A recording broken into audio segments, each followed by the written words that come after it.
Today I'm flying on ITA Airways on their brand new Airbus A220-300 from Rome to Nice.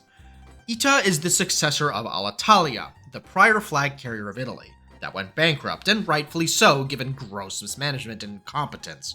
Before this trip, the last time I'd flown Alitalia was in 2004. ITA claims to be different, even though they inherited the same planes and crews from Alitalia, minus the debt. But old habits die hard. Is ITA Airways a decent European offering, or merely slapping a new coat of paint on the train wreck that was Alitalia? Let's find out on this flight from Rome to Nice. I deplaned from my flight from Rome and walked with purpose as my connecting flight was at the other end of the terminal down a different concourse. I had a 1-hour layover and made it to my gate in about 15 minutes prior to boarding. Here, boarding was actually more organized with a dedicated priority lane, then distinct zones 3 and 4 in economy. The A220-300 is a beautiful aircraft, and I love the ITA blue paint job. It's 2-3 in both business and economy. Business blocks the middle seat and aisle seats, and I was offered a cash upgrade offer, but I didn't think it was worth it on this quick flight. The interiors look great.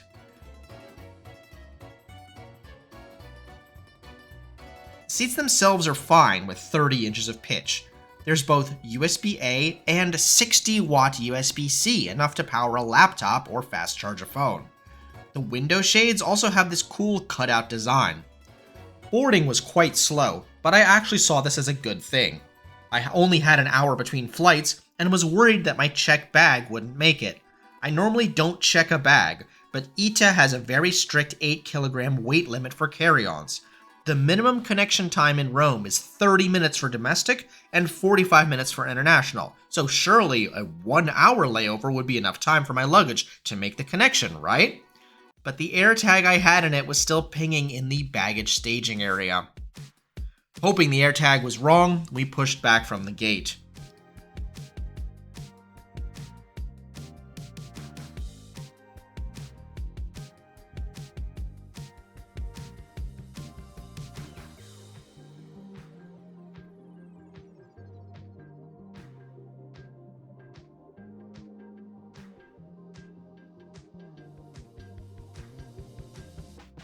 Flying time to Nice was just 55 minutes at 28,000 feet.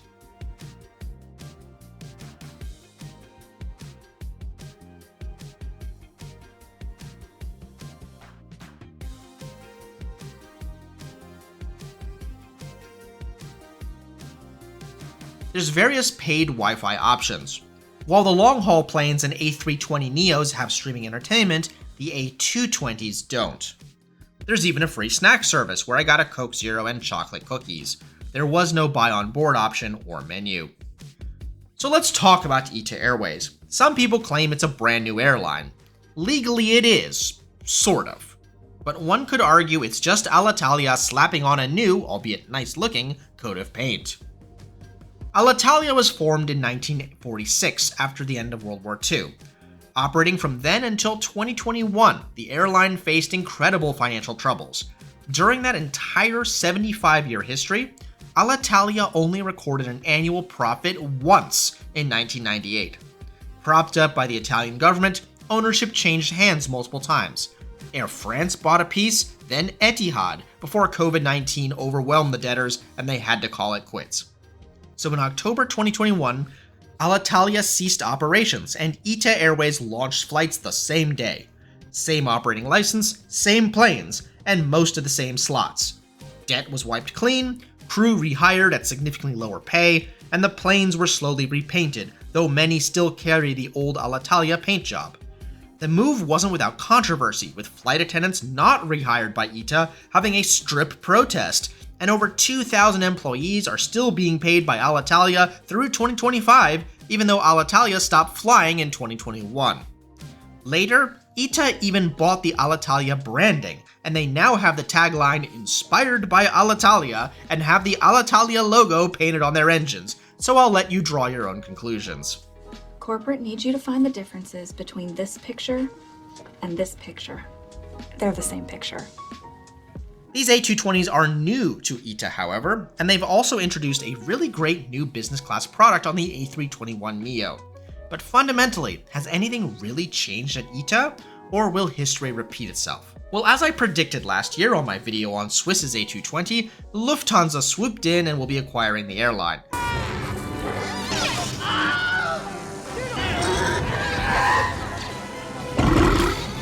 Of course, this shouldn't be a surprise to those of you who know your history, as the Germans have been interfering in the politics of Italy since the days of the Guelphs and the Ghibellines. Lufthansa already has a large portfolio of airlines, and they've really created an axis of airlines in the center of Europe, now that the Roma-Berlin axis has been re-established. Hey, I've seen this one. This is a classic. We flew over the Mediterranean and got a view of the island of Corsica, before descending to land at Nice's Côte d'Azur airport.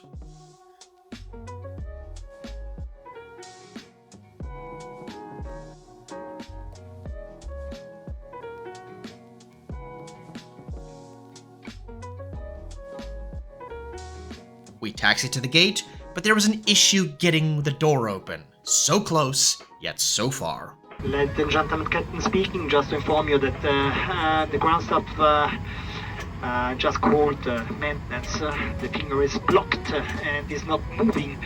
Will take a couple of minutes more, I think, to solve the problem. Speaking of close but far, my suitcase. I fired up Find My, and sadly it was still sitting on the ground in Rome. I went to baggage claim, as you should always create a case for lost baggage, and you should never ever leave the airport without a PIR. But there was no ITA baggage staff in Nice. There was an automated kiosk, but it only worked with Air France and KLM. At the time, ITA was still part of SkyTeam, but still no DICE. Fortunately for me, or unfortunately, I was not the only person missing a bag.